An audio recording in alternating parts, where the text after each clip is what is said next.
Dar kartą labas rytas ir labai malonu būti Lazdijuose, labai gražus miestas, pirmą kartą ir tikrai džiaugiamės, kad taip gausiai susirinko, nes vis dėlto projektas, manome, kad bus pakankamai visiems įdomus ir tai galės pasiekti kiekvienam kūrybiniu, idėjiniu ir visokių kitokių rezultatų. Mano vardas Karolis, aš esu galbūt geriau pažįstamas nuo Darom projekto vadovas.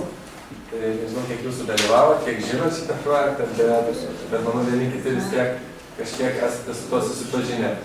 Tai yra Marija, kolegė, kuri mums padės susipažinti su projektu, su vertybėm, su filosofija, su projekto eiga. Kokios vertybės padeda mums kurti tą bendrystę, ne? Nes iš tikrųjų, ką galėčiau jums pasakyti, net jeigu mums nerūpi viešas reikalas, arba jeigu mes jame nedalyvaujam, tai irgi yra tam tikra pozicija, tai yra tam tikras dalyvavimas. Ar ne? Jeigu mūsų vertybė yra užsisklęsti savyje, arba domėtis tik tai tuo, kas rūpi man, tai irgi yra tam tikra vertybė, tam tikra pozicija. Ne? Mes pavadintume tai galbūt egoizmu šiek tiek, galbūt, nežinau, kaip jums atrodo. Nerūpėjimas tai irgi iš esmės yra tam tikra vertybė, kuri kažkaip tai paveikia mūsų elgesį, ar ne? Ir tai, kaip mes veikiame viešai. Tai va, o kokios vertybės yra tos, kurios mums padeda veikti bendrai ir vis dėlto rūpintis reikalu? Arba kas būtų to nerūpėjimo, nesidomėjimo priešingybė? Mes žiūrėjom į tas problemas labiau galbūt tai, ką mes susidurėm visuomenėje.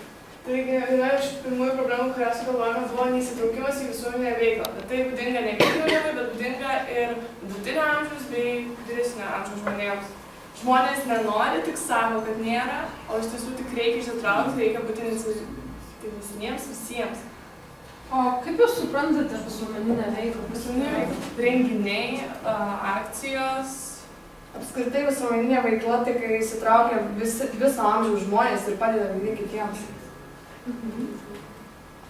Kita problema yra skirtingo amžiaus žmonių bendravimas. Kaip žinom, jaunimas yra blogas senesnio amžiaus žmonėms, senesnio amžiaus žmonės yra blogas. Senesnio amžiaus žmonės atrodo mums blogai, tarkim, jaunimui iš tiesų. Atrodo, kaip pasakyti, jie nieko nedaro, bet jaunimas irgi nieko nedaro, ir tas nesutarimas tarp amžių yra jau daug laiko. Iš ko jūs kyla, kad turite minčių? Dėl to, kad ir gyvenam skirtingais laikotarpiais, skirtingais gyvenimais. Gal tiesiog, kaip čia iš bendros visų patirties bandom šnekėti, bandom suprasti pačias svarbiausias problemas. Bet tai nepusėta nesutarė. Pavyzdžiui, lyderis nesutarė.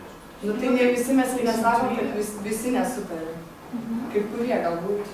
Kaip vaikų Bet daugiausiai.